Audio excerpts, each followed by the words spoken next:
Thank you, Acting Speaker.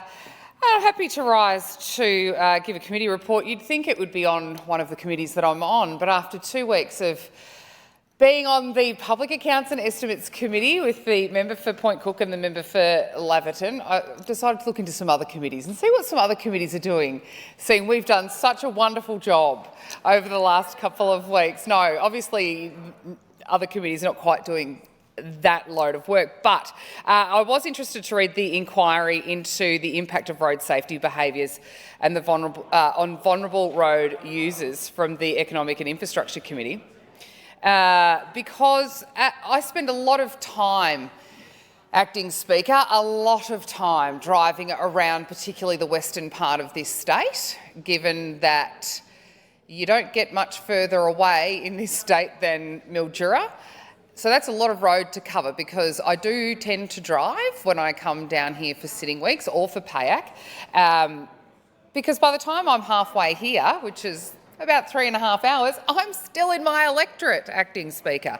And some of the roads around the Mallee in particular and Sunraysia I mentioned yesterday that we have a Mallee Links golf course along some of these highways, just like the Nullarbor Plains golf course. You could use the potholes as greens, I guess.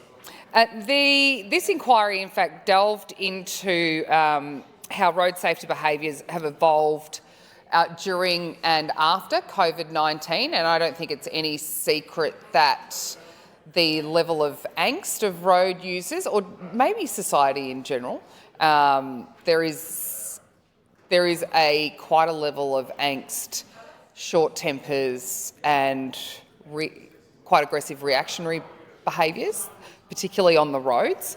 And this report looked at how those behaviours post-pandemic affect those that are most at risk on our roads, and they are pedestrians, children under 7, cyclists, motorcyclists, older individuals and users of mobility devices. And we see a lot of mobility devices around these days. And a lot of the time, given the lack of infrastructure in rural towns in particular, because of the lack of footpaths, a lot of the time mobility devices are being driven on the roads, particularly around towns, because they simply have no choice. Even in housing developments slightly out of town, there's mobility devices on roads that have no shoulders, etc. So in regional areas like ours, these challenges are amplified and they are multifaceted. Like I said, the vast distances, the limited public transport options, and we will see that illustrated, and that lack of infrastructure around roads for vulnerable road users, amplified again when the alcohol and other drugs rehabilitation facility is built and operational in Merbeen, given that there is no public transport, there is no footpaths around the facility.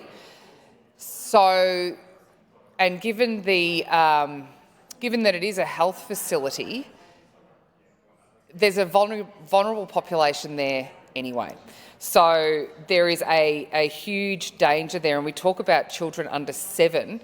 There is a childcare centre about to be built in Redcliffs, across the road from the early childhood centre, but it's also across the road from a workers' accommodation facility, which has all sorts of dangers within itself. Anyway, this inquiry had several pertinent recommendations to developing a road user hierarchy that prioritises the safety of vulnerable road users, ensuring those who are most at harm and those who can cause the most harm bear the greatest responsibility, enhancing infrastructure, and that is pedestrian crossings. Traffic lights is an important one that will make a huge difference for particularly Mildura and the south of the city with the installation. And I did thank Minister Horn last week for the announcement of the 16th Street Deakin Avenue traffic lights, which will make a huge difference to speed with heavy vehicles and for Mildura South Primary School. So that is fantastic. It's good to see that enhancing infrastructure is one of the recommendations.